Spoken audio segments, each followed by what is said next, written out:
자, 강론 봅시다. 21번. 살인의제에 대한 설명 중 적절한 거 나와 있네요.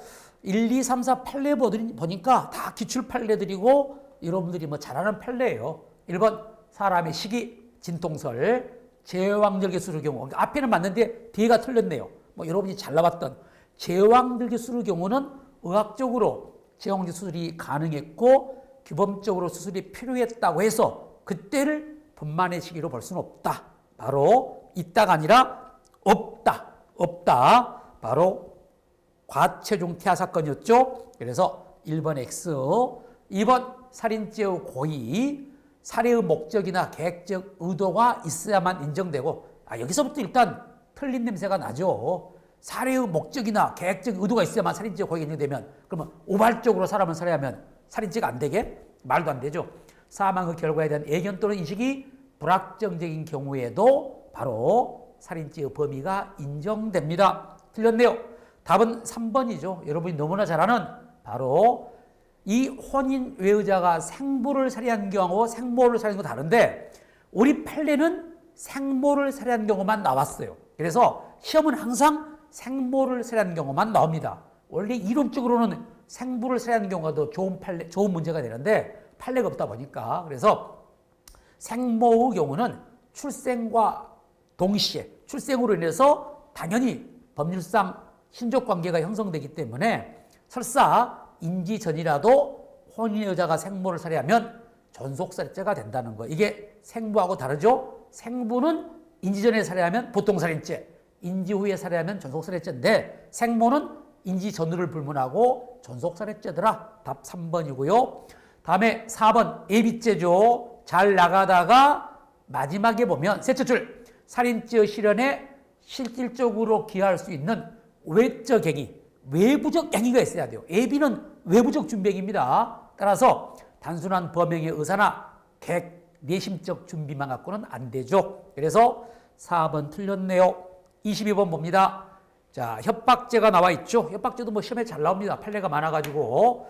자, 적절치 않는 게 나왔는데 1번 보시면 협박죄의 고의, 행위자가 해악을 고지한다는 인식 또는 인용을 바로 내용으로 하고 고지한 해악을 실제로 실현할 의도나 욕구까지 요구하는 건 아닙니다. 그러니까 해악을 실제로 실현할 의도나 욕구는 없어도 돼요. 한마디로 기망적 협박도 그래서 협박이 되죠. 1번은 O, 2번 법조 문제.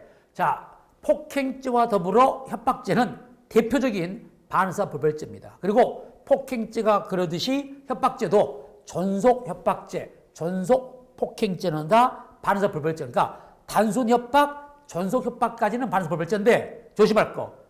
가중적 구속요건으로 특수가 들어가면 다릅니다.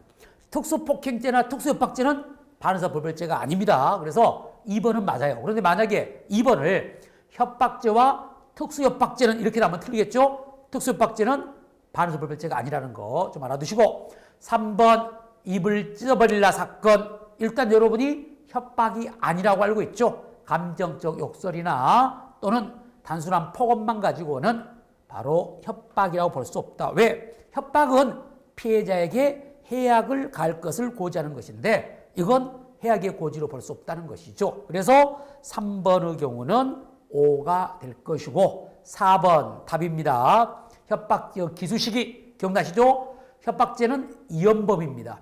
사람의 의사결정의 자유를 보호하는 이연범이라고 파악하는 입장이 바로 판례 입장인데 문제는 해악의 고지가 상대방에게 도달하였지만 상대방이 지각하지 못했거나 또는 지각은 했더라도 그 의미를 인식하지 못하면 이건 미수입니다. 미수. 그러니까 의미를 인식은 해야 돼. 인식을 했는데 현실적으로 공포심을 갖지 않으면 기소가 되지만 아예 도달하지 않았거나 도달했지만 도달했는지 지각하지 못했거나 지각했지만 그 의미를 인식하지 못했다면 미수가 되고 기수가 아니니까 4번은 틀렸죠. 4번은 미수입니다. 그래서 답은 22번은 바로 4번이 될 것이고 다음에 이제 23번 봅시다. 감금죄. 감금죄도 어려운 게 없어요. 여러분들이 뭐 다 알고 있는 자 재수를 해서 공부했죠. 망우리 공동묘지 사건 감금하게 한 수단으로서 행사된 단순한 협박행위는 불가벌적 수반행위입니다. 그래서 감금죄만 성립하고 따로 협박죄를 구성하지 않습니다. 그리고 이제 여기가 중요하죠. 감금행위가 강간죄나 강도죄의 수단이 된다면 불가벌적 수반행위가 아닙니다. 별죄를 구성해요. 그리고 죄수가 상경이야. 흡수되지 않습니다. 흡수되지 않고 별도죄를 구성합니다. 그래서 2번은 틀렸네요. 답입니다.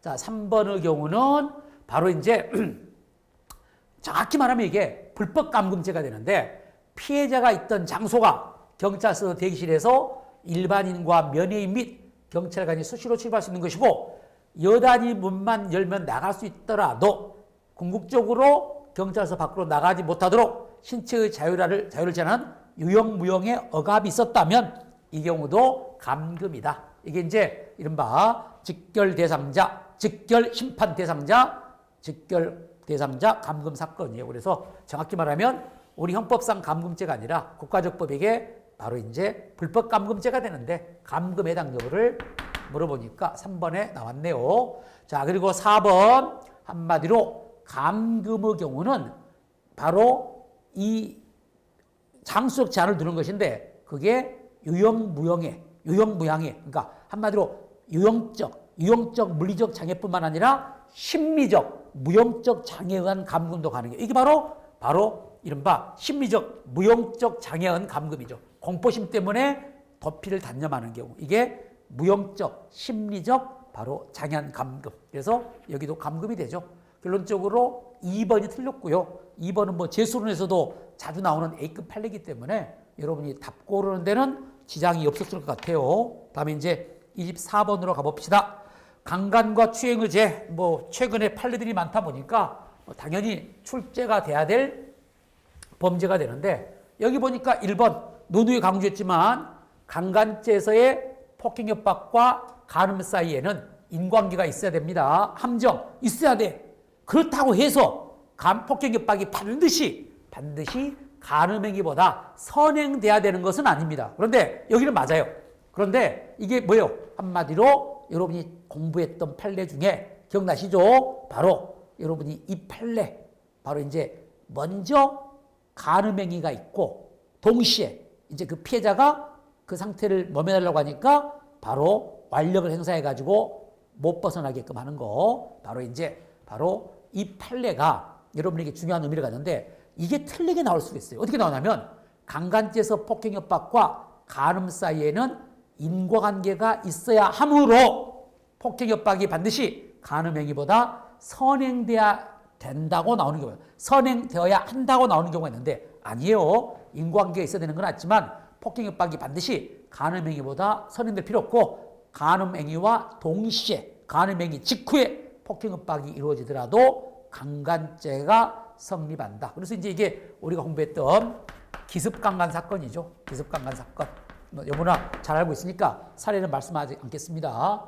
그리고 이제 니은번. 자, 이것도 A급 판례죠. 여러분들이 제가 판례는 뭐라고 그랬어요? 이번이 이게 중강간 미수 사건이죠. 중강간 미수 사건. 피고인은 피해자가 심리상실 또는 한거불능 상태에 있다고 인식하고 그러한 상태를 이용하여 간음할 의사로 피해자를 간음했는데 실제로는 피해자가 심리상실이나 한거불능 상태에 있지 않았습니다. 우리 판례는요. 중강간죄의 객체를 심리상실 또는 한거불능 상태에 있는 사람으로 보다 보니까 객체가 될 수가 없죠. 객체에 대한 바로 착오, 객체에 대한 착오, 대상에 대한 착오로 인한 결과 발생 불가능. 그러나 위험성은 있다 없다? 있다고 그랬죠. 있으니까 장애미수가 아니라 무슨 미수? 불능미수가 됩니다. 불능범이 아니라. 그러니까 여기는 장애미수라고 나왔는데 보통 기출 때는 중강간죄의 불능범에 해당한다고 나오는 경우가 많아요. 아닙니다. 위험성이 있기 때문에 추상적 위험성 입장에서 위험성이 인정되기 때문에 장애미수가 아니고 불능범도 아니고 바로 불능미수가 된다는 거. 이렇게 보시면 되겠고요. 다음에 여기도 여러분이 너무나 잘 아는 셀프 추행 사건이죠. 한마디로 강제추행죄는 자수범이 아닙니다. 따라서 간접정범으로도 범할 수가 있는데 이때 도구, 한마디로 이 도구가 피해자도 포함될 수가 있기 때문에 피해자를 도구로 삼아 피해자 신체를 이용하여 추행의 행위. 그래서 이게 셀프 추행 사건이죠. 이것도 강제추행죄 간접정범이 된다. A급 판례. 그리고 이게 최신 판례입니다. 이 최신 판례 한마디로 등 뒤에 소변본 사건인데 한마디로 또라이죠, 또라이. 피고인이 놀이터 의자에 앉아서 통화하던 피해자의 뒤로 몰래 접근해가지고 성기를 꺼내가지고 피해자 등 뒤쪽에 소변을 봤는데 그 피해자가 뭐 파카처럼 겨울 오리털 파카 같은 이 두꺼운 옷을 입고 있다 보니까 소변을 뒤에서 보는데도 그걸 몰랐어요. 몰라가지고 피해자가 집에 와서 보니까 냄새가 막 이상한 냄새가 나고 찌린내가 나. 그래가지고 이제 비로소 그때서야 어떤 놈이 자기 등 뒤에다가 소변을 본 걸 알게 된 거였어요. 그게 문제였어, 그게. 그러니까 행위 당시에는 피해자가 이를 인식하지 못했어요. 이게 함정입니다. 바로 추행행위가 있었는데 행위 당시에는 피해자가 소변을 본지를 몰랐다 하더라도 추행에 나갈 수 있다. 맞습니다. 그러니까 우리 판례는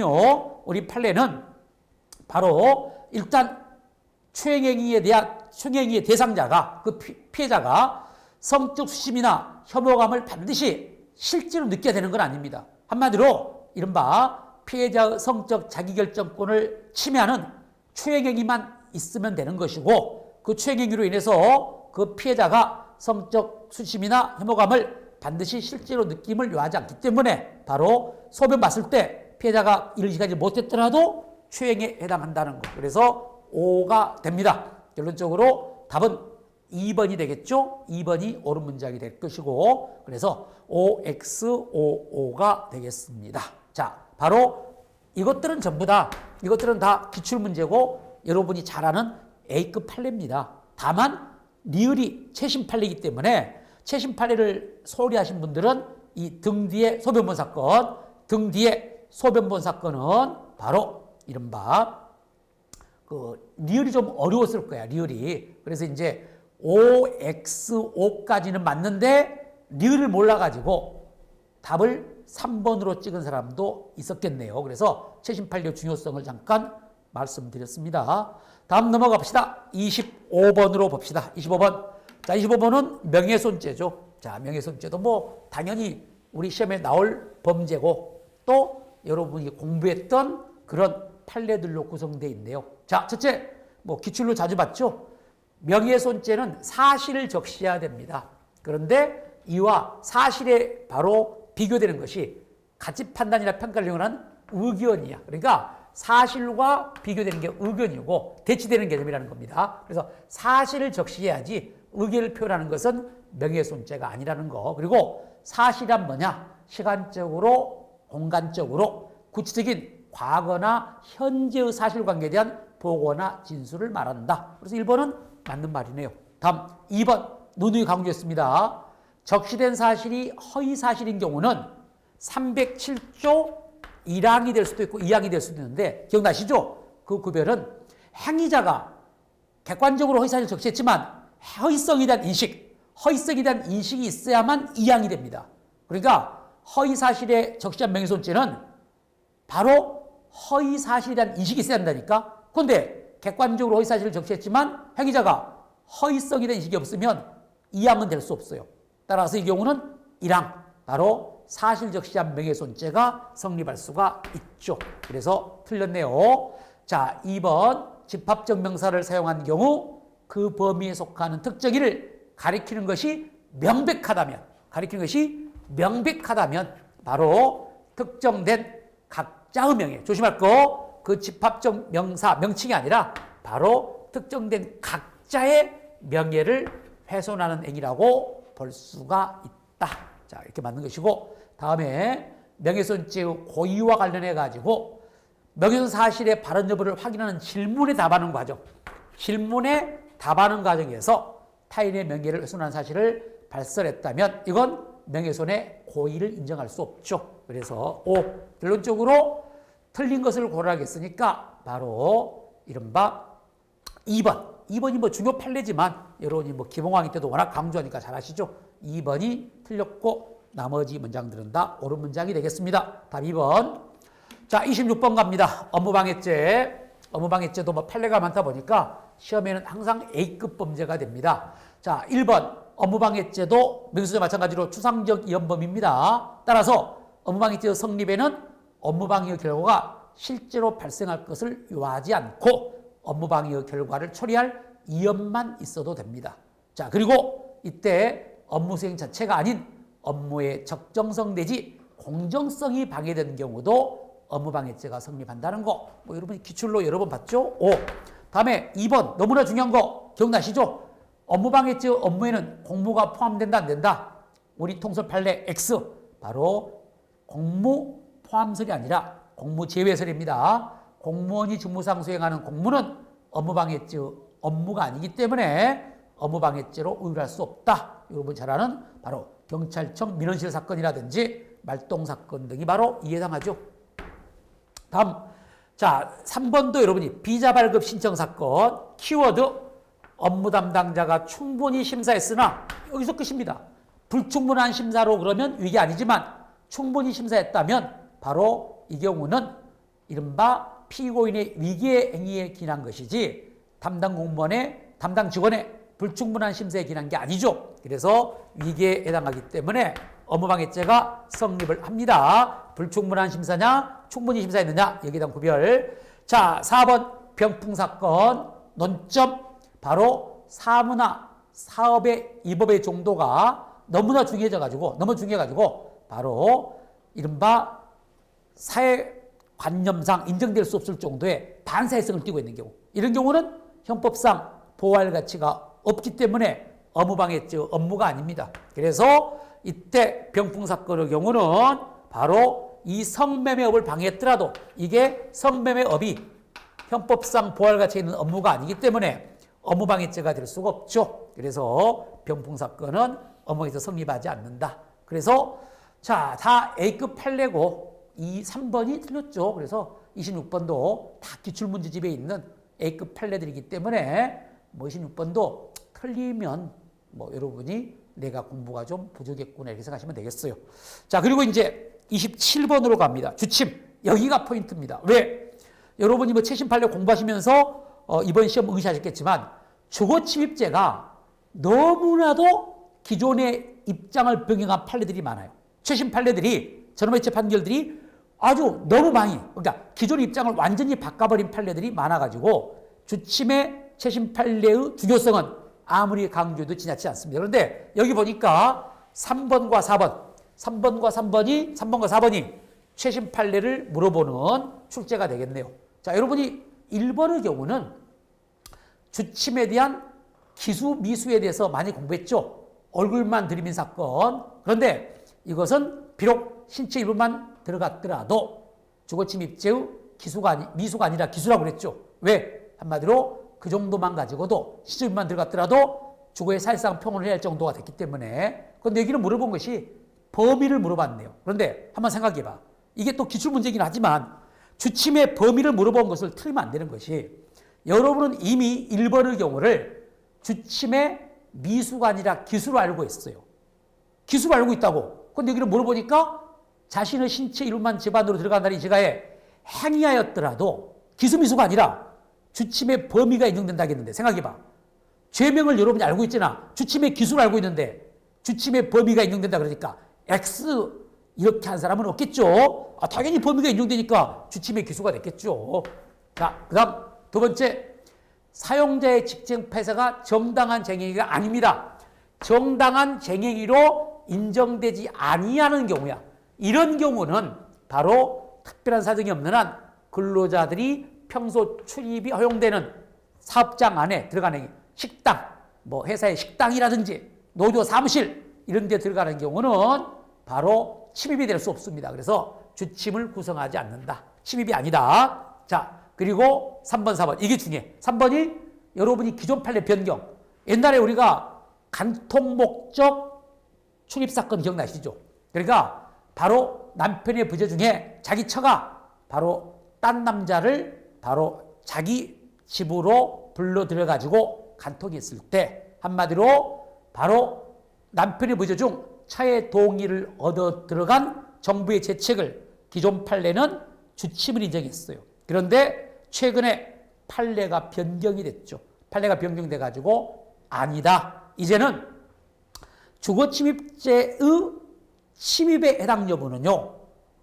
행위자의 주관적 의사가 아니라 바로 행위태양에 따라서 결정한다. 그러니까 행위 태양에 의해서 그 태양이 주거의 사실상 평온을 해야 하는지에 따라서 판단하는데, 통상적인 지금처럼 아무리 간통 목적이지만 처가 혼자 있는 처가 문을 열어줬다면 통상적인 출입 방법으로 들어갔기 때문에 이것은 이른바 주거자의 사실상 평온을 해야 할 정도의 출입이 아니라는 것이죠. 그래서 침입이 아닙니다. 침입이 아니기 때문에 바로 주침이 될 수 없고, 설사 남편의 추정적 의사에 반하더라도 마찬가지입니다. 그래서 주거침입이 성립하지 않습니다. 간통 목적 출입 사건이 이제는 주침이 되지 않는다는 최근 판례. 그리고 4번도 판례가 변경됐죠. 여러분이 옛날에 공부했던 부산 촌복집 사건 기억나시죠? 일반인의 출입이 허용된 장소에 바로 도청장치를 설치하기 위해서 들어갔을 때는 그 음식 주인의 추정적 의사에 반하기 때문에 주침이 성립했어요. 그런데 이것도 바뀌었습니다. 이것도 최근에 잘못된 방글로 똑같아요. 여기는 다만 이제 몰카 촬영하기 위해서, 그러니까 한마디로 몰카 목적 출입 사건입니다. 몰래카메라 바로 설치할 목적으로 몰카 목적 출입 사건. 이 경우는 만약에 몰카를 설치할 목적으로 음식점의 방실에 들어간 경우, 만약에 그 음식 주인이 알았다면 바로 거절했을 것이라도, 그러더라도 일단 들어갈 때는 영업주의 승낙을 받고 통상적인 방법으로 들어갔기 때문에 주침이 성립하지 않는다는 겁니다. 그래서 바로 성립한다가 나와 있는데 성립하지 않습니다. 그래서 결론적으로 적절하지 않는 것이 나와 있는데 바로 1번, 2번, 3번은 다 옳은 판례인데 4번이 틀렸어요. 그래서 3번, 4번 특히 조심하십시오. 3번, 4번이 최근 변경된 판례고 우리 기존의 입장을 완전히 바꾼 바로 획기적인 판례들이고, 그래서 시험에 앞으로 향후 계속 출제가 될 겁니다. 그래서 3번 판례, 4번 판례, 3번 간통 목적 출입 사건하고 4번 몰카 목적 출입 사건, 제가 침입 사건이라고 안 했습니다. 주침이 됐다면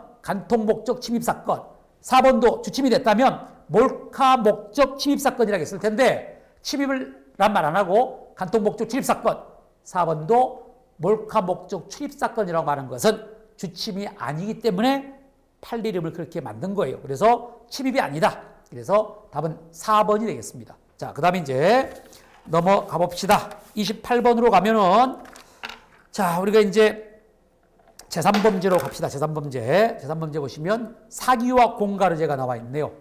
사기와 공가르죄의 경우도 지금 여기 보니까 1번부터 4번도 다 기출문제집이 있는 것들이에요. 아마 여러분이나 여기서 처음 본 판례가 있는데 그러면 공부 안 한 건데 이렇게 생각하면 됩니다. 자, 한마디로 처분 행위가 인정되려면 처분의사가 있어야 되는데 기억나시죠?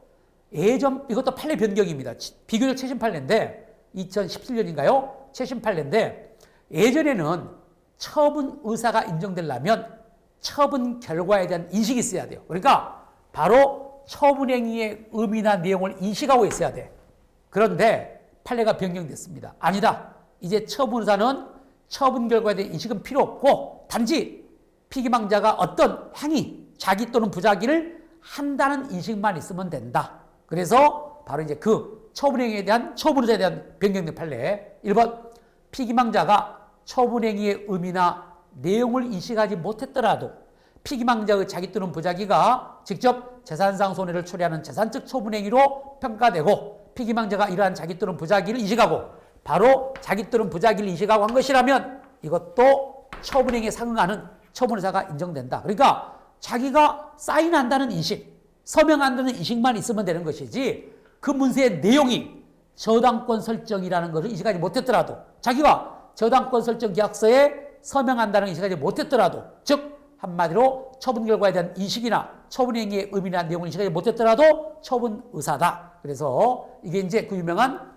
서명사치 사건이죠. 서명사치 사건. 그래서 이건 맞는 말입니다.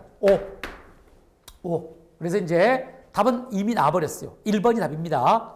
자, 여기는 비의료인입니다. 조심할 거. 최신 판례가 의료인이 나오는 경우가 있어요. 의료인이 나오는 경우는 기망행위가 아닌데 여기는 기망행위입니다. 여기는 기망행위 해당 여부인데 비의료인이 개설한 의료기관이 의료법에 의해서 적법하게 개설된 요양기관처럼 속여가지고 공단으로부터 요양급여 비용의 지급을 청구했을 때, 자, 바로 의료법에 의하면요, 이른바 국민건강보험단에서는 적법하게 개설되지 않는 의료기관이 설사 바로 이른바 요양행위를 했더라도 이른바 요양급여 비용을 청구할 수 없습니다.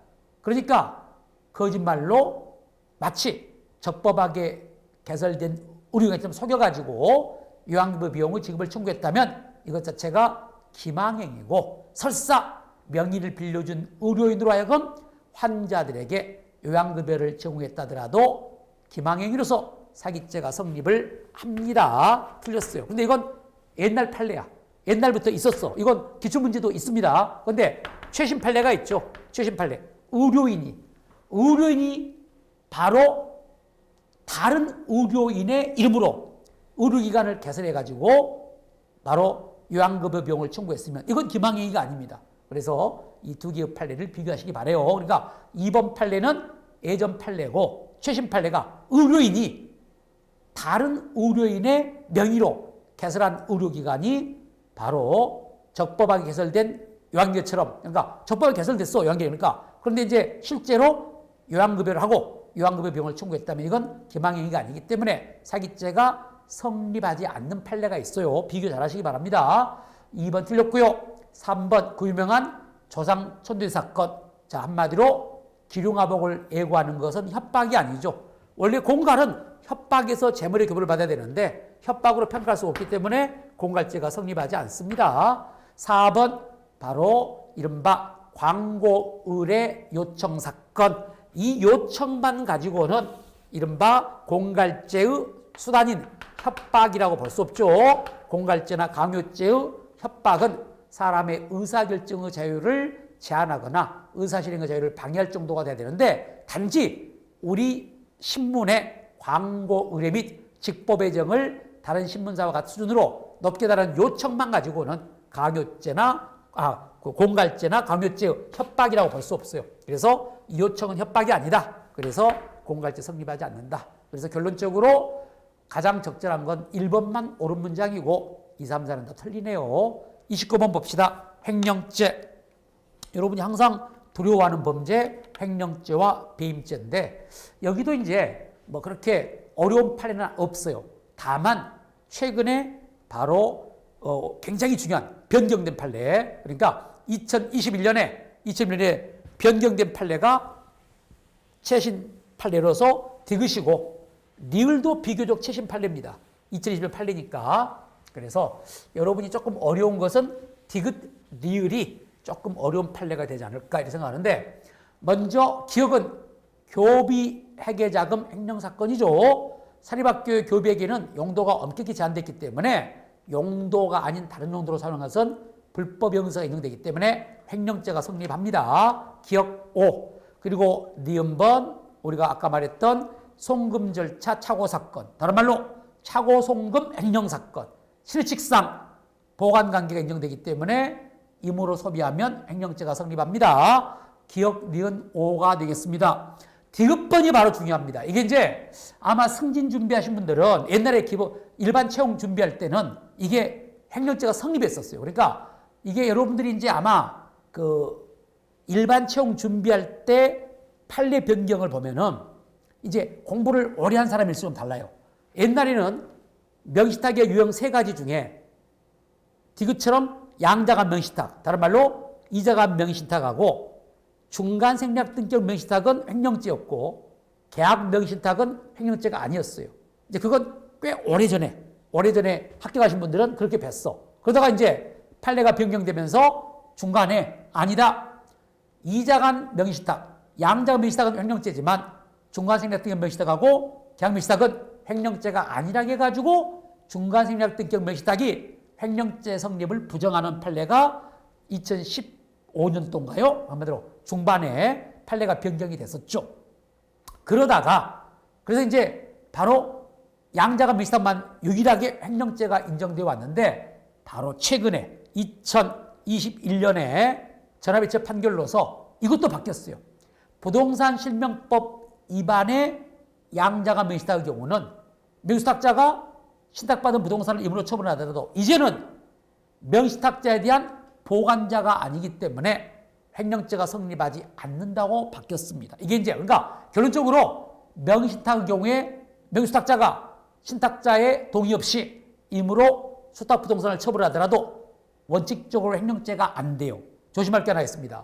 원칙적으로만 말했습니다. 그러면 왜 원칙적으로 했냐면 지금 디귿이 문제를 잘 냈어요. 이걸 꼭 써야 돼요. 원래는 이게 부동산 실명법을 위반한 양자가 명의신탁의 경우는 횡령죄가 성립하지 않는데 만약에 명의신탁이라도 양자가 명의신탁이라도 부동산 실명법 위반이 아닌 양자가 명의신탁 대표적으로 우리 시험에 나올 것이 종중명의신탁입니다.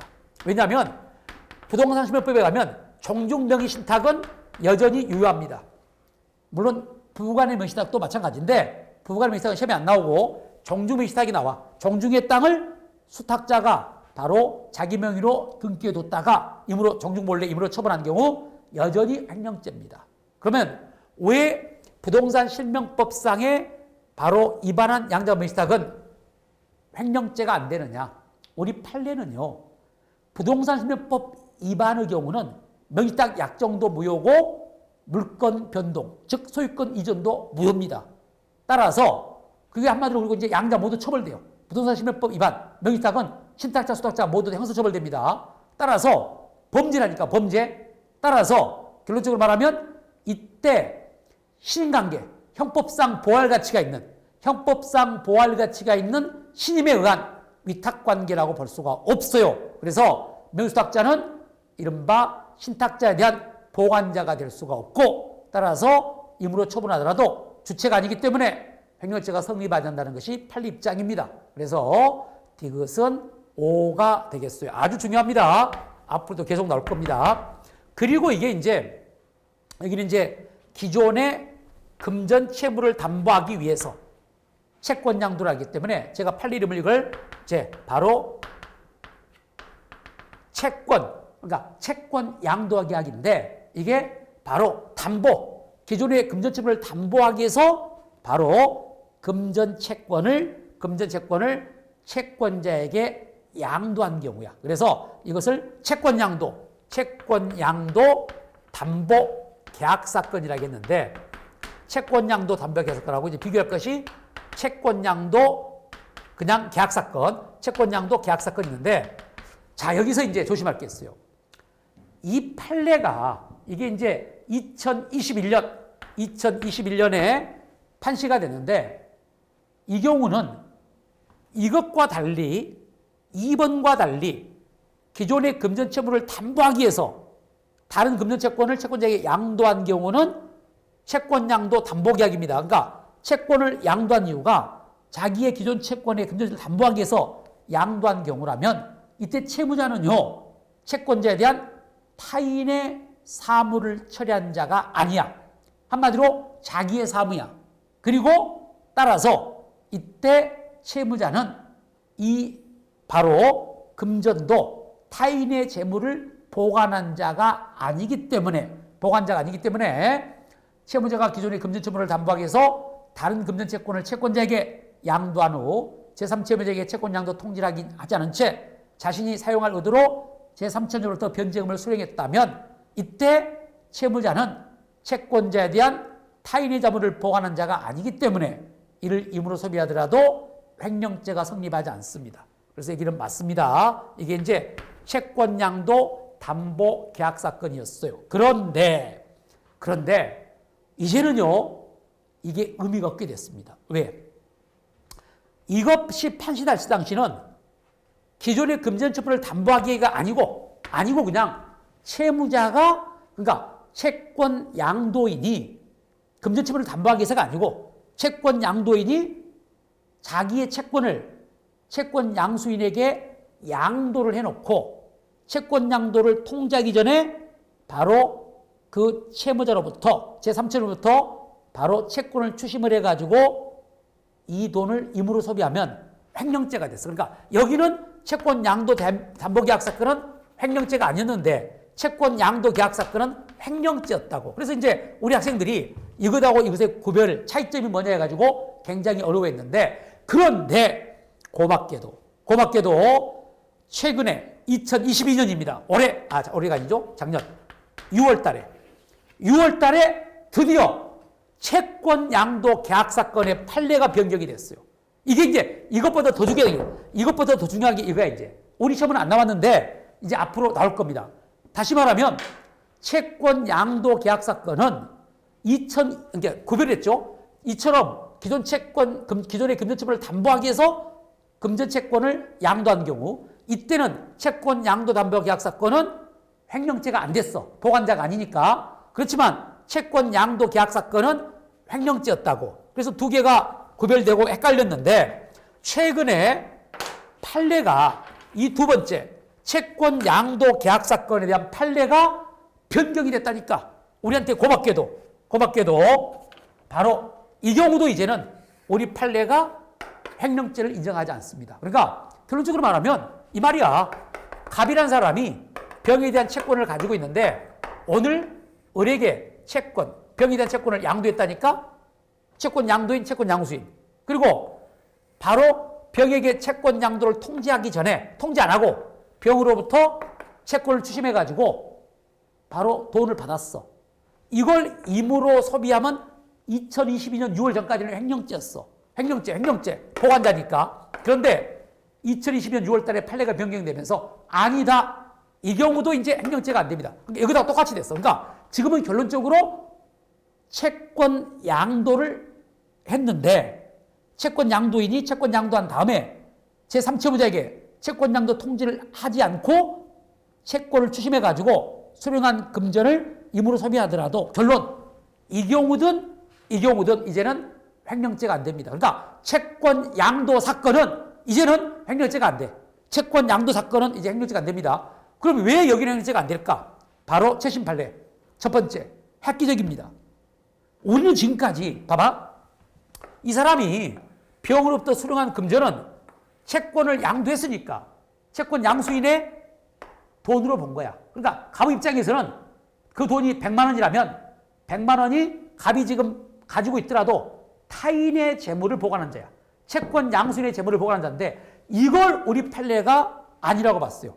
2022년 6월 달에, 작년 6월 달에 아니다. 바로 설사 채권 양도 계약을 하고 채권을 양도했더라도 채권 양도 통지하기 전에 병으로부터 수령한 금전은 여전히 채권 양도인의 소유라는 겁니다. 채권 양도인의 소유이기 때문에 갑 입장에서는 자기 재물이 되어버립니다. 횡령죄는 개체가 타인의 재물이 되잖아. 그러니까 자기 재물이니까 횡령죄가 안 되는 거야. 이게 중요해. 그리고 또 하나 당연히 보관자가 될 수가 없겠죠. 그래서 결론적으로 말씀드립니다. 이제는 채권 양도 경우는 채권을 양도한 경우에 채권 양수인은 더 이상 채권 양도인은 횡령죄가 아니야. 그러니까 기존 채무를 담보하기 위해서든 아니든 상관없이 채권을 양도했다. 그리고 채권 양도인이 채권 양도를 해놓고도 제3채무자에게 채권 양도 통지를 하기 전에 수령한 금전, 추심해갖고 채권을 추심해서 수령한 금전은 누구 소유라고? 바로 채권 양도인 소유다. 그러니까 채권 양도인 입장에서는 자기 재물이 되는 거예요. 자기 재물. 그러니까 횡령죄 주체가 될 수 없으니까 이걸 임으로 소비하더라도 보관자가 아니고 객체가 될 수 없으니까 횡령죄가 안 된다. 이렇게 생각하십시오. 그래서 이제는 이게 이제 심플하게 채권 양도 사건 아닙니까? 이제 예전처럼 뭐 채권 양도 담보 계약 사건이 하지 말고 채권 양도 사건의 경우는 더 이상 채권 양도인은 보관자가 아닙니다. 자기 재물이야.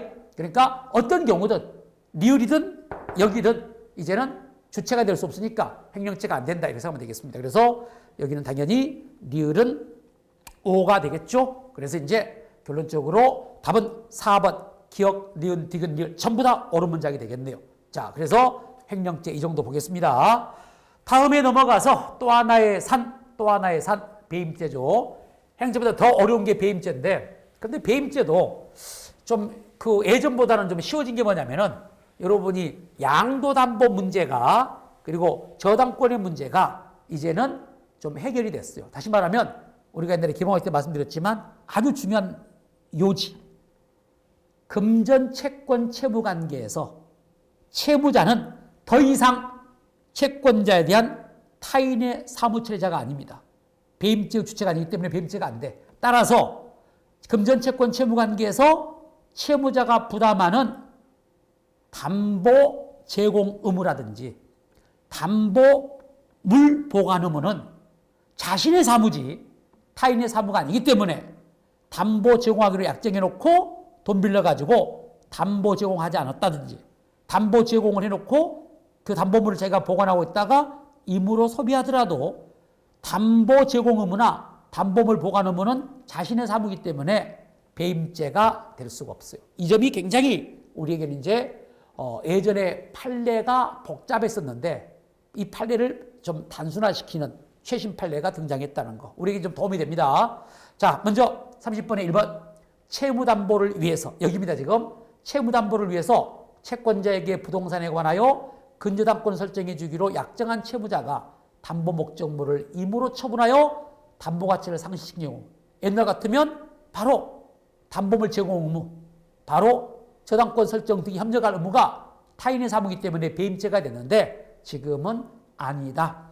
금전채권 채무관계에서 담보물 제공 의무 이른바 담보물 제공 의무는 자신의 사무이기 때문에 타인의 사무가 아니기 때문에 그 약정한 담보물을 타인에게 처분하더라도 배임죄가 성립하지 않습니다. 그래서 1번 답이네요. 여러분이 똑같은 논점이 공부했던 부동산의 이중저당이죠. 부동산의 이중저당이 배임죄가 안 되는 이유가 바로 여기입니다.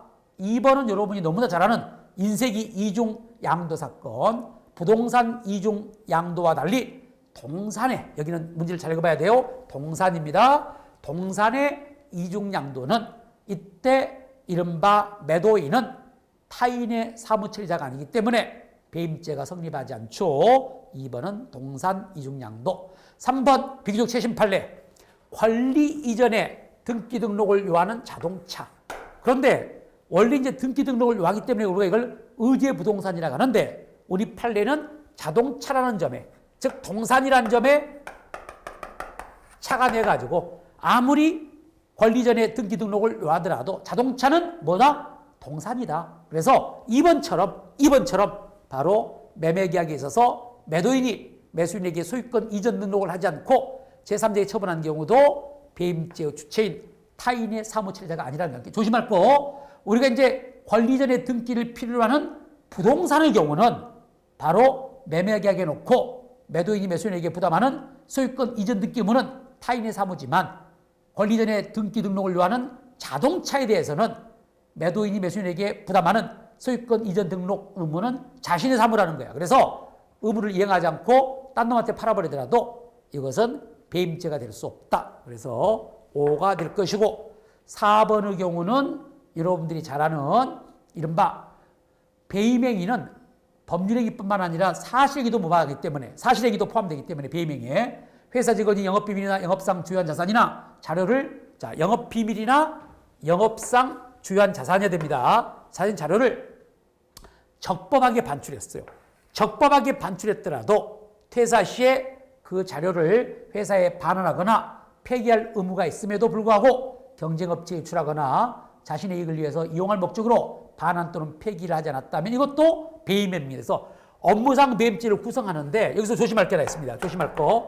그게 뭐냐면은 이 경우에 업무상 배임죄가 되는데 기수 시기가 언제냐 이걸 물어봐.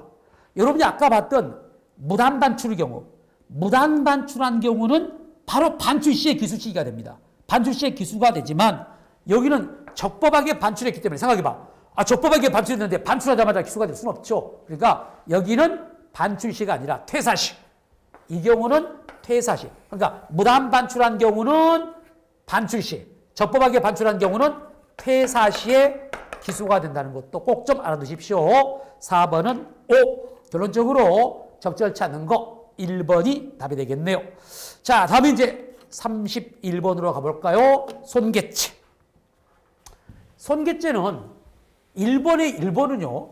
손괴죄의 법조문을 소개하고 있네요. 구성요건을. 형법 366조 재물손괴죄는 당연히 타인의 재물이 해야 되죠. 타인의 재물, 문서, 전열 등 투수 매체규를 손괴, 은닉, 기타 방법을 효용을 했을 때 성립한다. 법조문. 오. 다음에 이제 손괴죄에서의 이때 바로 재물을 효용을 해야 하는 것인데 이때 재물의 효용을 해야 한다는 것은 물건 등을 본래의 목적에 사용할 수 없게 하는 상태로 만드는 것인데, 중요한 것은 그것이 본래 상태로 사용할 수 없게 만드는 것이 일시에도 무방해. 영구적일 필요 없고 일시적으로라도 바로 구체적 역할을 할 수 없는 상태로 만들어 효용을 떨어뜨리는 경우도 포함됩니다. 그 사례가 바로 3번이죠. 자동문 사건. 자동문을 수동으로만 개폐되도록 하여. 왜? 한마디로 자동문을 설치했는데 설치업자가 잔금을 못 받았어. 잔금을 받으려고, 잔금 받을 때까지, 일시적이죠. 잔금 받을 때까지 바로 자동문의 잠금 장치를 바로 이용하지 못하고 수동으로만 문을 개폐할 수 있게끔 만들어 놓은 거야. 그래서 이것도 이른바 자동문의 잠금 장치의 역할을 일시적이나마 잔금 받을 때까지니까 일시적이나마 바로 그 물건 등의 구체적 역할을 할 수 없는 상태로 만들었기 때문에 이것도 손괴다. 그래서 자동문 사건은 재물 손괴죄가 되는데, 여기는 뭐 틀린 걸 물어봤으니까 답이 3번이죠. 여러분이 뭐 자동문 사건 손괴죄 아니다 이거 잘 알고 있잖아요. 그래서 3번 답이고, 4번 기억나시죠? 바로 스프레이 사건하고 레커 스프레이 사건하고 계란 투척 사건. 스프레이로 벽에다 낙서하는 것은 지우는 것도 시간도 많이 걸리고 비용도 듭니다. 그래서 건물 효용을 해야 하는 것이 되기 때문에 손괴가 되지만, 비교 판례에 계란 한 판 30개를 바로 벽에 던진 행위는 손괴가 아니었죠. 이 두 개. 그래서 비교가 잘 될 것이고, 1, 2, 3, 4다 여러분들이 뭐 어려운 지문은 없네요. 답은 3번 자동문 사건 바로 손괴죄다. 다음에 이제 32번으로 갑니다. 32번 권리행사 방해죄.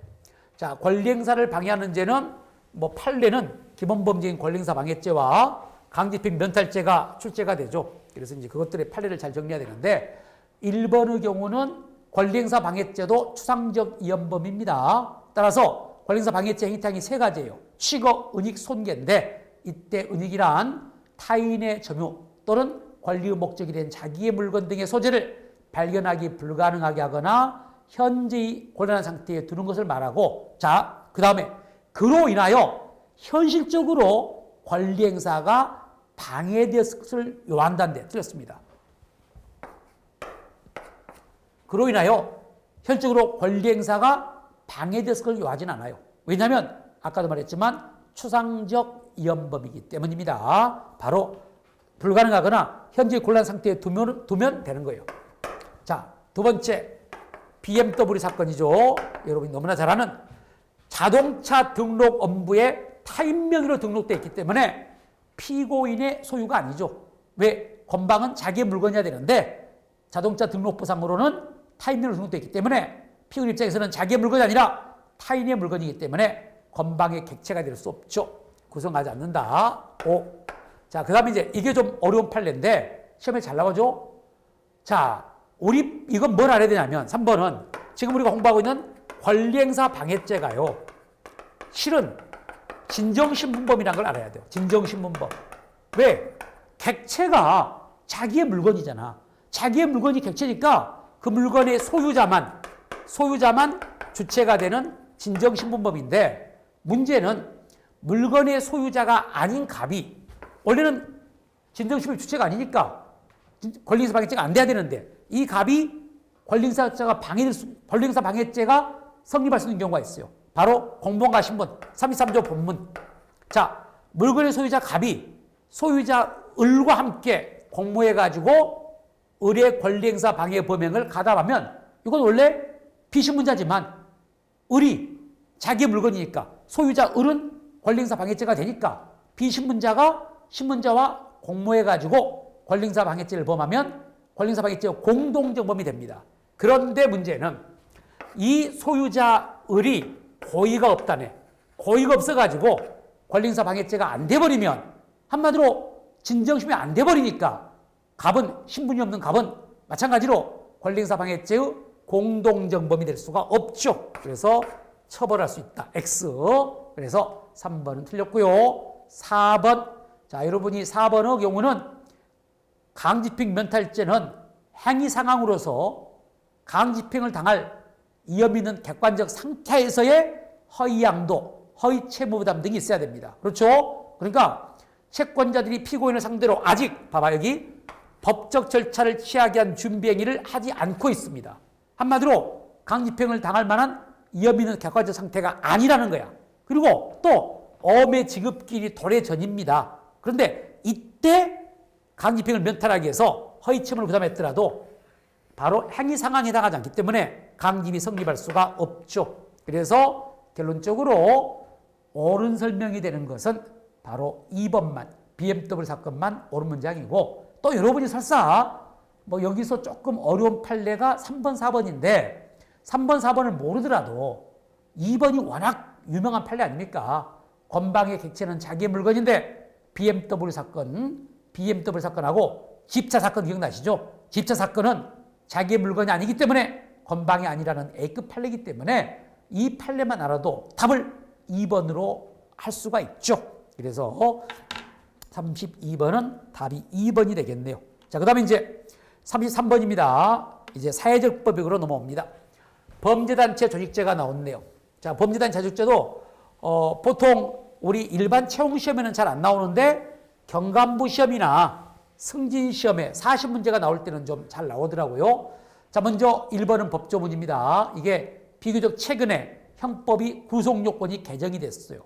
옛날에는 단순히 범죄를 목적으로 하는 단체라고 했는데 지금은 이제 범죄 조직죄의 범죄를 제한했어. 사형, 무기 조심할 거 이겁니다. 여기를 장난칩니다. 장기 4년 이상의 징역인데 어떤 기술 문제 보니까 장기 3년으로 바꾸는 경우가 있고 또 장기를 단기로 바꾸는 경우도 있어요. 그러니까 그거 조심하십시오. 사형, 무기, 장기 4년 이상의 징역에 해당하는 범죄를 목적으로 단체나 집단을 조직하거나 가입 또는 구성원으로서 활동한 사람은 그 목적한 범죄에 정한형으로 처벌합니다. 그런데 그 다음 단서가 나오죠. 단 그 형을 감경할 수 있답니다. 원래는 목적한 죄형으로 처벌하는데 다만 단서에 그 형을 감경할 수 있다는 의무적 감경 규정이 있어요. 그래서 답은 1번입니다. 이미 법조 문제로 끝나버렸네요. 그래서 33번은 1번이 답입니다. 그리고 2번, 자, 피고인들이 소매치기를 목적으로 실행행위를 분담하기로 작정한 경우에 형법 14조에서 정한 범죄를 목적으로 한 단체, 자, 여러분이 범죄를 목적으로 한 단체하고 집단이 있는데 단체와 집단의 차이점. 자, 2번은 단체인데 단체는 두 가지가 필요해요. 첫째, 계속적 결합체해야 됩니다. 두 번째, 최소한의 통솔 체계를 갖춰야 됩니다. 이건 맞는 말이에요. 다음에 3번, 바로 집단입니다. 자, 집단은 바로 차이점이 뭐냐? 집단도 계속적 결합체를 요합니다. 집단도 계속적 결합체를 요하는데 다만 이 최소한의 통솔 체계를 갖출 필요는 없어요. 이 점이 차이가 있습니다. 그러니까 단체는 둘 다 포함하는데 요구되는데 집단은 계속적 결합체면 되고 최소한의 통솔 체계를 요하진 않아. 그러나 범죄의 계획과 실행을 용이하게 할 정도의 조직적 구조는 갖추고 있어야 돼. 그러니까 최소한의 통솔 체계는 갖출 필요가 없지만 최소한의 조직적 구조는 갖추고 있어야 되니까 집단과 단체의 차이점 맞습니다. 그리고 이제 그 사례 4번이 이른바 보이스피싱. 이 보이스피싱에 바로 이제 그 사기 조직 사건이죠. 4번이 판례 이름이 보이스피싱 조직 사건. 그리고 이제 3번은 이른바 중고차 사기단 사건인데 지금 2번은 소매치기단 사건의 판결 요지. 3번은 중고차 사기단 사건. 그리고 4번이 보이스피싱 조직 사건인데 바로 우리 판례는 첫째 계속적 결합체를 가지고 있고 보이스피싱이 사기죄 아닙니까? 그리고 이제 이전조는 최소한의 통솔 체계도 갖추고 있다는 것이죠. 그래서 이 경우는 바로 사기를 목적으로 하는 단체가 조직있다고 봐가지고 형법상 범죄단체에 해당한다는 거. 그래서 보이스피싱 조직사건은 그러니까 조직사건인데 여러분이 이제 단체가 되니까 이걸 판례 이름을 보이스피싱 조직사건을 그냥 단체 사건으로, 그러니까 보이스피싱 바로 단체 사건, 단체가 되니까 그래서 바로 단체에 해당한다. 그래서 4번은 5가 되겠습니다. 답은 1번이 틀렸죠? 1번. 자, 그 다음에 이제 34번으로 갑니다. 방아죄 나오는데 방아죄 너무 쉬운 문제네요. 방아죄 여러분이 판례 3개, 법조문 하나인데 실은 법조문이 답이야. 너무 쉬웠어요. 자, 1번 방아죄의 객체인 건조물. 건조물은 반드시 사람의 주거용이어야 하는 것은 아니지만 사람이 사실상 기거 취침에 사용할 수 있는 장소는 돼야 돼. 그러니까 기거 취침에 사용할 정도로 돼야 되기 때문에 옛날에 공부했던 거 폐가 사건. 폐가는 바로 사실상 사람이 기거에 취침에 사용할 수 없을 정도가 되니까 주거가 건조물이 아니었죠. 폐가는 건조물이 아니다. 그리고 2번, 자, 여러분이 노상에서 전봇대 주변에 놓인 재활용품과 쓰레기 등을 불태운 경우. 자, 쓰레기 소각 사건. 자, 여러분이 아시겠지만 쓰레기는 무주물입니다. 그런데 우리 판례는 무주물을 167조 2항, 1항이 아니라 2항. 1항은 타인 소유, 1항은 자기 소유니까 2항 자기 소유의 일반 물건 방아죄가 성립한다고 봅니다. 그러니까 1항이 아닙니다. 167조 2항 자기 소유 일반 물건 방아죄가 된다. 그리고 3번이 답인데 3번은 법조문이야. 사람이 바로 현존하는 자동차에 방하면 이게 현존 자동차 방아죄가 되고 넓게 말하면 이것도 현주 건조물 등 방아죄입니다. 여러분이 현주 건조물 등에 사람이 현존하는 자동차도 포함됩니다. 그래서 엄격히 말하면 현존 자동차 방해죄고 현존 자동차 방해죄 바로 그리고 넓게 말하면 등 현주 건조물 등 방아죄가 돼요. 100 바로 64조가 되겠죠. 밝히십시오. 1항 그리고 4번 판례 너무나 유명한 플라스틱 쓰레기통 사건 중과실 인정. 그래서 4번은 5가 될 것이고 따라서 답은 3번이 되겠네요. 자, 다음에 이제 35번 문서에 관한 죄. 문서에 관한 죄는 어떤 직렬시험이든 출제가 됩니다. 그러니까 사회적 법칙에서 반드시 나오는 범죄가 문서에 관한 죄고 여러분도 공부할 때 느꼈겠지만 이 문서에 관한 죄가 횡령 배임죄 못지않게 어려운 판례들이 많아요. 자, 1번의 경우는 자, 여러분이 너무나 잘 아는 문서에 명의인이 실제하지 않는 경우 허무인명이나 사자명의의 문서인 경우 우리 판례는요. 그것이 공문서이든 사문서이든 불문하고 명의인의 실제를 주지 않기 때문에 허무인이거나 사자명의의 문서도 문서로 봅니다. 그래서 1번 보시면 행사할 목적으로 작성된 문서가 일반인으로 하여금 당의 명인이 권한 내에서 작성된 문서라고 믿게 할 정도의 형식과 외관을 갖춰야 됩니다. 갖추고 있다면 그 명인이 실제하지 않는 허문이거나 또는 문서의 작성일자 전에 사망했더라도 바로 명인의 실제를 요하지 않으니까 바로 문서위조죄가 성립을 합니다. 1번은 5가 되겠어요. 2번은 너무나 시험에 잘 나오는 경유증표 사건. 경유증표 사건 한마디로 문서가 원본인지 여부가 중요한 거래에서 바로 문서의 사본을 진정한 원본인 것처럼 바로 행사할 목적으로 조작을 감이 없이 문서의 원본을 그대로 컬러 복사하기로 복사한 행위는 이것도 위조가 됩니다. 그리고 그 문서의 사본도 위조 문서행사죄 객체가 되니까 사본을 원본인 것처럼 행사한 경우도 통행사죄가 되죠. 그래서 2번 경유증표 사건은 사문서위조 및 통행사죄가 되고 시험에도 잘 나왔죠. 3번 판례가 최신 판례입니다. 3번 판례가 이것도 이제 앞으로 잘 나올 거야. 공문서 부정행사죄. 자, 문제가 뭐냐면은 여러분이 보면 그 장애인들이 타고 다니는 이른바 장애인 차량 보면 장애인 사용 자동차 표지가 돼 있죠. 근데 어떤 놈이 꼭 그런 놈들이 있습니다. 친구가 장애인인데 그 장애인 사용 자동차 표지를 빌린 거야. 그래갖고 뭐 하려고? 장애인 전용 주차구역에다가 주차하려고. 편하잖아. 그런 놈들이 있다니까. 장애인도 아니면서. 그래갖고 이제 친구가 장애인인데 그 장애인 사용자 자동차 표지를 빌려가지고 마치 자기가 장애인인 것처럼 사용권이 있는 것처럼 바로 이제 중요한 것은 자기 차량에다 그걸 부착하고 장애인 자동차 표지를 이게 공문서 아닙니까? 자동차 표지가 공문서인데 이걸 부착하고 중요한 게 있어요. 바로 그 피치하고 만약에 장애인 전용 주차구에다가 주차를 했다면 장애인 사용 자동차 표지라는 공문서를 사용할 권한이 없는 자가 마치 사용할 권한이 있는 것처럼 가장 행사하는 것이기 때문에 이런 경우는 공문서 부정행사가 됩니다. 그런데 문제는 첫째, 빛이 자기의 자동차에 이 공문서인 장애인 사용자 자동차 표지를 비치한 것만 갖고는 부정행사가 아닙니다.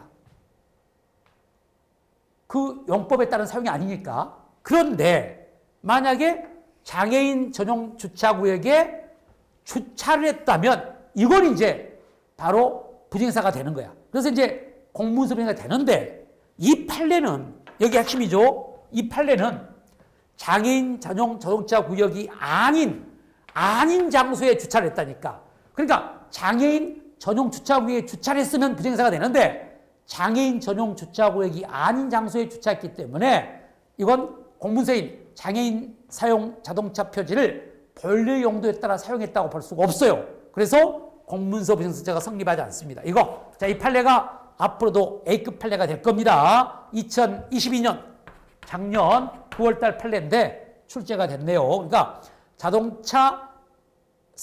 장애인 사용 자동차 표지를 자기의 자동차에 비치한 것만 갖고는 본래 용도에 따른 사용이 아니기 때문에 행사가 아닌데, 부정행사가 아닌데, 바로 더 나아가서 장애인 전용 주차 구역에다가 주차했다면 부정행사가 되는데, 이 판례사는 비치만 했을 뿐 장애인 자동차 전용 구역에 아닌 다른 장소에 주차했기 때문에 공문서 부정행사가 아니라는 겁니다. 즉 장애인 사용 자동차 표지를 본래 용도에 따라 사용한 게 아니다. 그래서 3번은 O가 될 것이고 4번 이게 답이네요.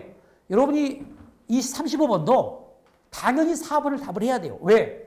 이게 여기서뿐만 아니라 총론, 간접정범에서도 기출로 여러 번 나와요. 간접정범 해당 여부로. 그런데 바로 허위 실적 증명한 사건인데 결론 공무원이 아닌 자가 관공서에 허위 사실을 기재한 증명을 제출해가지고 그 내용이 허위인적을 모르는 담당 공무원으로 하여금 증명서를 발급받았을 때 자, 중요한 것은 그 내용이 허위지 그 문서의 작성 명의는 담당 공무원이야.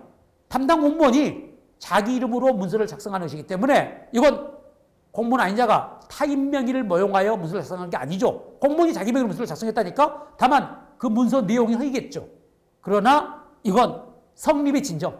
공무원이 자기 명의로 작성했으니까 문서의 성립의 진정은 바로 성립은 인정되죠. 한마디로 작성 명의의 모형이었기 때문에 위조가 아닙니다.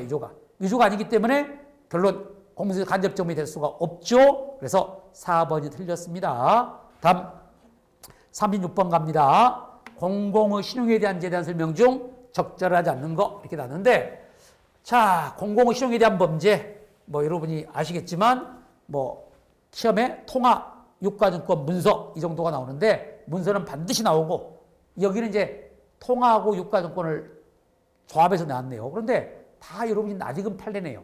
1번 통화 변조. 여러분이 변조라는 것은 변조의 대상이 진정한 통화를 대상으로 합니다. 권한이 없는 자가 진정한 통화에 가응하여 그 진실한 가치를 변경시키는 행위를 변조로 갑니다. 2번 자 한마디로 통화 위조 변조죄는 행사할 목적을 위한 목적범인데 이때 행사할 목적은 위조된 통화를 진정한 통화인 것처럼 거래 유통에 넣을 목적입니다.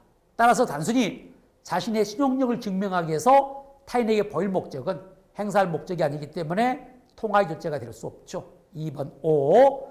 자, 3번이 답이죠. 여러분이 너무나 잘 나오는 거 유가증권은 두 가지만 있으면 됩니다.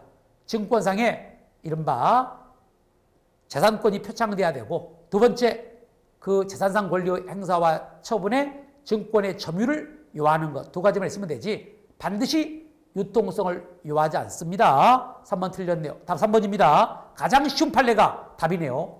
4번 위조유가증권 행사죄와 관련해 가지고 위조유가증권의 교부자와 피교부자가 서로 유가증권자들을 공모했습니다. 공모한 경우에 그들 간의 위조유가증권 교부 행위는 아직도 범인들의 수중하에 있다고 봐야 되기 때문에 행사라고 볼 수 없다. 그래서 4번은 O, 답은 3번이 되겠죠. 자, 37번 갑니다. 국가적법익으로 갑니다.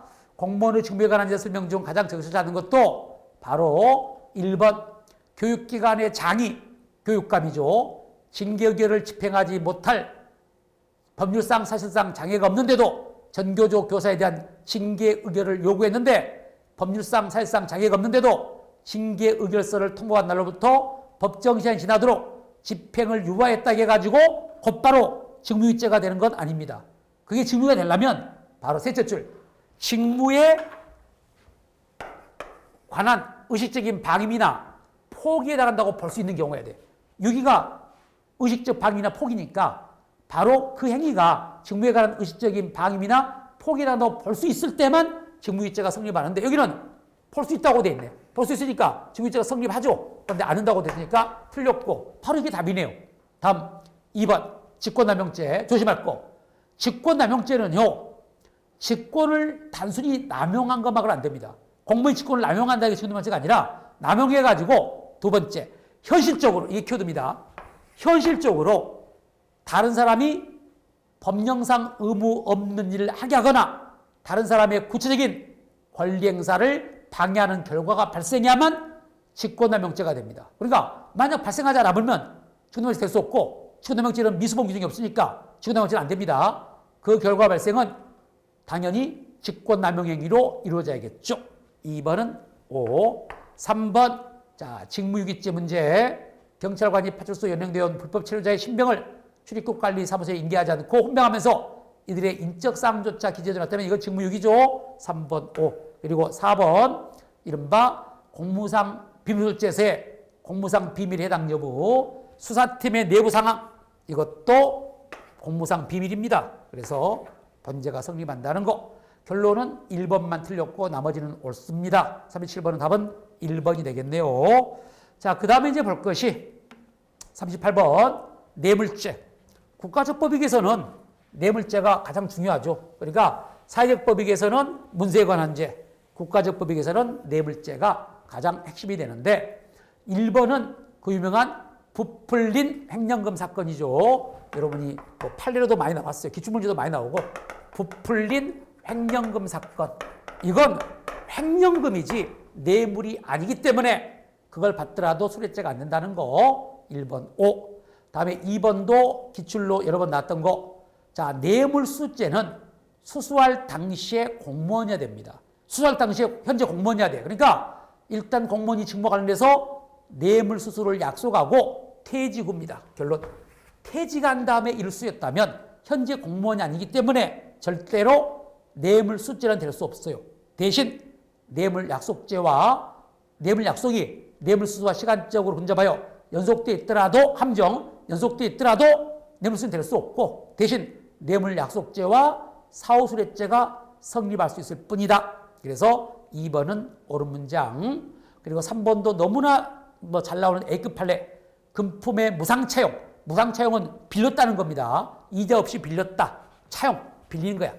이자 없이 빌렸다.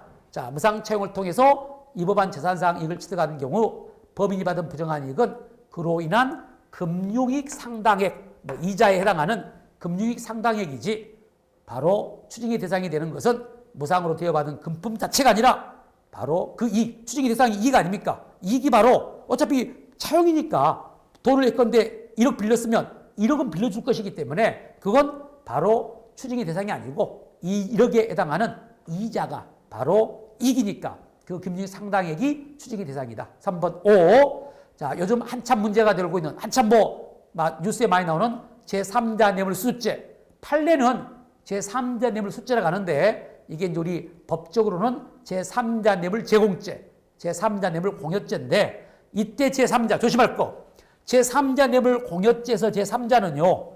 행위자와 공동정범 외의 행위자와 공동정범 외의 사람을 말합니다. 따라서 공동정범이 아닌 교사범이나 종범은 제3자에 포함됩니다. 그래서 여기는 이것 때문에 틀렸네요. 교사자는 제3자에 포함됩니다. 그래서 4번은 X.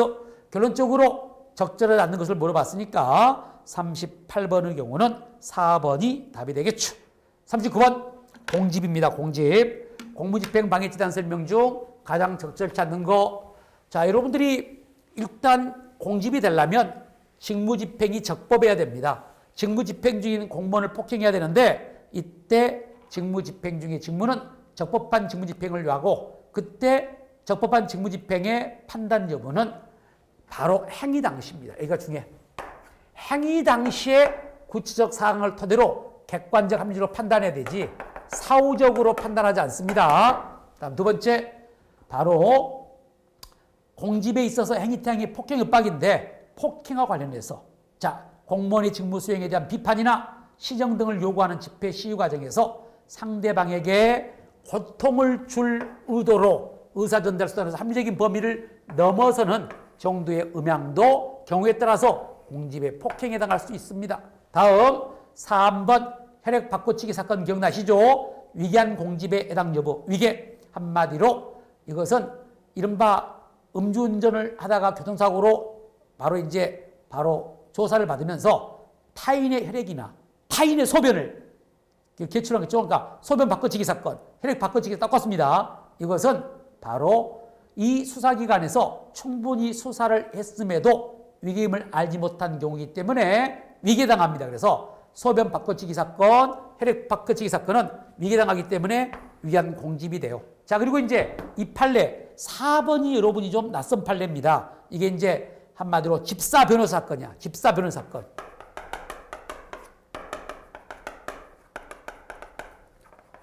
자, 여러분 이 집사 변호사가 뭐냐면요. 이제 이건 법률 용어는 아닙니다. 그건 뭐냐면은 돈 있는 사람들, 뭐 회장이나 막 사장들이 일단 구속돼 있어봐. 불안하고 외롭습니다. 그러니까 누가 좀 찾아왔으면 좋겠어. 그런데 친척이나 뭐 친구들은 와봤자 면회 시간이 짧아요. 뭐 5분 정도 있다가 가야 돼. 그런데 변호사는 제한이 없어요. 변호사는 언제든지 접견을 신청을 해서 접견을 하고 접견 시간도 제한이 없어. 그래서 돈 있는 사람들이 외로움을 달래기 위해서 그러니까 무료하고 그러니까 말동무해 주려고 변호사들을 선임을 해서 변호사를 고용해 가지고 바로 접견을 신청해야겠고 그럼 변호사들이랑 말동무하고 지낸다니까? 그러니까 하루에 제한이 없으니까 뭐 다른 사람들은 그냥 뭐 책 보고 그런데 자기는 이 변호사들이랑 뭐 하루 종일 떠들고 있는 거야. 얘기하고 농담하고. 자, 이런 경우 이런 변호사를 집사 변호사라고 그래. 집사 변호사. 그러니까 실은 어떻게 보면 그 피고인의 어떤 변론이라든지 뭐 이런 방어권을 위한 어떤 용무가 아니고 심심풀이 땅콩 외로움 달래주기 위한 파트너야. 그래서 이걸 집사 변호사라고 하는데 자, 미결 수용자 갑이 변호사 6명을 고용하여 총 50일에 걸쳐 변호인 접견을 가장해 변호사들로 하여금 갑의 개인적 업무와 심부름을 하도록 하고 소송 서류 외의 문서를 수수한 경우 변호인 접견 업무 담당 교도관의 직무집행을 대상으로 한 위계한 공집이다. 아닙니다. 결론 위계가 아닙니다. 자, 다시 말하면 원래 이것은 변호사의 변호인의 접견 교통권 행사의 한계를 일탈한 경우에 해당할 수는 있지만 그 행위가 위계라고 볼 수는 없어요. 그러니까 위계가 아닙니다. 이런 행위가 위계가 아니야. 왜냐하면 위계는 상대방에게 오인 착각 부지를 일으켜가지고 행위 목적을 달성하기 위해서 바로 어떤 행위 목적을 달성하기 위해서 상대방에게 오인 착각 부지를 일으키게 하는 거 아닙니까? 그런데 이것은 그게 아니죠. 그리고 또 바로 아까 말한 것처럼 이른바 위계당하지 않을 뿐만 아니라 또 그로 인해서 이런 행위가 업무 담당 교도관의 구체적이고 현실적인 직무집행이 방해되었다고 볼 수도 없죠. 그래서 결론 판례 이름 집사 변호사 사건은 위계한 공집이 될 수 없다는 거. 그래서 4번을 여러분이 처음 본 판례가 되겠죠. 그래서 적절하지 않는 것인데 여러분이 만약 4번만 딱 물어보면 이게 어려웠을 텐데 상대적으로 1번, 2번, 3번을 알기 때문에 4번은 모르더라도 4번이 자동적으로 답이 됩니다. 그래서 맞췄을 겁니다. 자, 마지막 문제로 가봅시다. 40번이 무고죄가 되는데 무고죄. 자, 1번 이제 여기 보면 1, 2, 3, 4가 나와 있는데 자, 여기도 전부 다 기출 판례들이네요. 기출 문제에 있는 것들.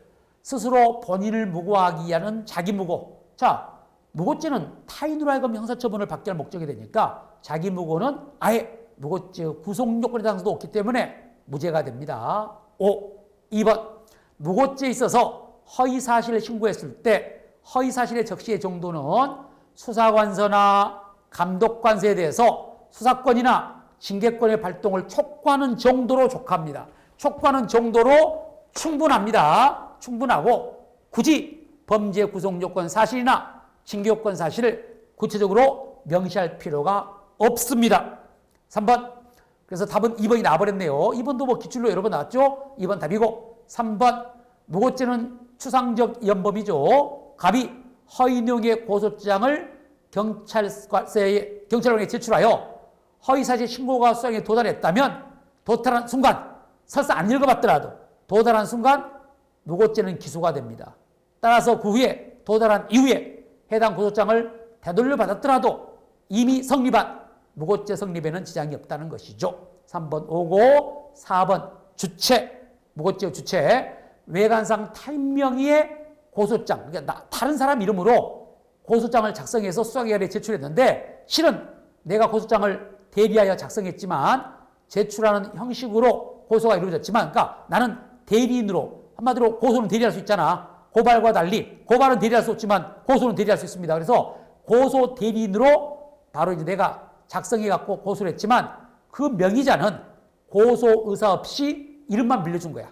명의자 고소인으로 된 사람은 명의 이름만 빌려준 것이고 실은 이 대리한 자가 실제 고소사를 가지고 고소행위를 주도했다면 실제가 중요합니다. 그 명의자를 대리한 자를, 명의자가 아니라 명의자를 대리한 자가 신고자로 봐야 돼. 비록 고소인은 명의자지만 그 자가 아니라 실제로 고소를 주도한 바로 대리자를 신고자로 봐가지고 무고죄 주체로 봐야 된다는 거. 4번 5가 되겠습니다. 그래서 여기는 2번이 틀렸죠. 2번. 그래서 여기까지 우리가 이제 2023년 1월 달에 있었던 경찰 승진 기출 문제를 분석했는데 아마 여러분이 쭉 보시니까 나름대로는 뭐 자신감을 가질 겁니다. 아, 이 정도는 할 만하겠다. 그래서 아마 내년 응시를 목표로 한 사람들은 이 기출 문제 들으면서, 기출 강의 들으면서 자신감을 고취할 수 있는, 왜? 대부분 아는 것들이니까. 그래서 좀만 하면 되겠는데? 이런 생각으로 본격적으로 공부를 하시게 될 것 같고, 바로 이제 또 시험 봤는데 안 되신 분들은 아, 내가 왜 틀렸지? 내가 어디에 취약하냐? 학설이 취약하냐? 법조문이 취약하냐? 판례에 취약하냐? 또 판례라면 어떤 파트에 약하냐? 총론이냐 강론이냐 뭐 이런 것들을 좀 고려하셔가지고 취약한 부분을 좀 보충하시면 내년 승진 시험에는 여러분들이 훌륭한 바로 점수로 합격을 할 테니까 여러분들이 좀 더 노력하시기 바라요. 자, 기출 강의는 이 정도 여러분들이 마치고, 그리고 이제 제가 2023년이니까 2024년이네 이제 2024년 대비 4년 대비 이제 그 승진 강의, 판례 강의를 하려고 하는데 책을 지금 작업을 해가지고 출판사에서 이제 넘기고 있는데 조금 늦어져 가지고 2월 20일 정도, 2월 20일부터 이제 판례 문제집을 통해 가지고 판례 강의를 시작할 겁니다. 그러니까 혹시 뭐 여러분들이 어차피 승진 시험은 형법은 판례 싸움이니까 판례 잡은 다음에 학설은 나중에 한 9% 되니까, 그러니까 제 강의는 이제 판례 문제집 먼저 보고 나중에 이제 학설도 우리가 공부를 할 겁니다. 학설 공부도 따로 이렇게 할 시간이 있을 거예요. 그래서 이제 크게 두 개, 판례와 학설 강의, 판례 강의, 학설 강의 이렇게 지금 여러분에게 이제 예정하고 있고요. 그리고 이제 제가 요약집이 있는데 요약집이 굉장히 여러분이 좀 도움이 될 거야. 한눈형법이라고 요약집이 있는데 이게 지금 강의를 우리 수험생들이 승진 준비하신 분들이 강의를 요청한 분이 있는데 이게 이제 수강생들이 많지 않을지 몰라가지고 우리 이제 동영상 팀에서도 강의를 찍을까 말까 고민을 하고 있어가지고 조금 아직 결정을 못 하고 있어요. 그래서 지금 확정된 것은 아까도 말했지만 판례 강의 그리고 학설 강의 그리고 이제 이 핵심 요약 강의 이것을 이제 나중에 좀 이따가 최종적 결정을 해가지고 공지를 할 겁니다. 그래서 이 정도가, 그래서 이 정도 학설, 판례, 판례가 먼저, 판례 먼저 잡고 학설, 한눈형법, 핵심 요약 강의 이런 것 이렇게 한번 준비를 하려고 하니까 여러분들이 좀 많이 수강하셔가지고 일단 수강생이 많아야 제가 좀 이제 촬영팀에 이것도 하자가 되는데 수강생이 많지 않아 버리면 저도 또 주장하기가 쉽지 않거든요. 그러니까 이 점을 좀 여러분들이 고려하셔가지고 뭐 출판사에도 전화를 하셔가지고 이 일타에도에 전화하셔가지고 뭐 이 강의가 좀 필요하다. 그래서 요청하셔가지고 뭐 강의 좀 부탁한다 이렇게 이제 요청을 하시면 이제 촬영팀도 수강하는 수요가 많구나 해가지고 또 이렇게 개강을 하니까 그렇게 한번 여러분들이 참고하셔가지고 바로 좀 여러분들이 그 의견을 표명해 주시기 바랍니다. 예, 고생하셨고 일단은 이제 뭐 승진 2023년 승진 강의 기출 강의를 했지만 아까도 말씀드렸지만 승진 시험은 그렇게 어렵게는 안 나와요. 그러니까 일반 채용 합격하신 분들은 누구든지 쉽게 뭐 승진 시험에 바로 도전하셔가지고 조금만 하시면 합격할 수 있으니까 특히 형법은 고득점을 할 수 있어요. 아마 이번 형법 시험에 100점 맞은 분들이 많을 겁니다. 100점 뭐 더 나가서 95점 정도 95점 이상의 득점은 굉장히 많을 것 같아요. 난도가 그 정도야. 그래서 여러분들이 우수한 성적을 얻을 수 있으니까 차분히 준비하시기 바라요. 고생하셨고 다음에 판례 강의부터 여러분을 찾아뵙겠습니다. 감사합니다.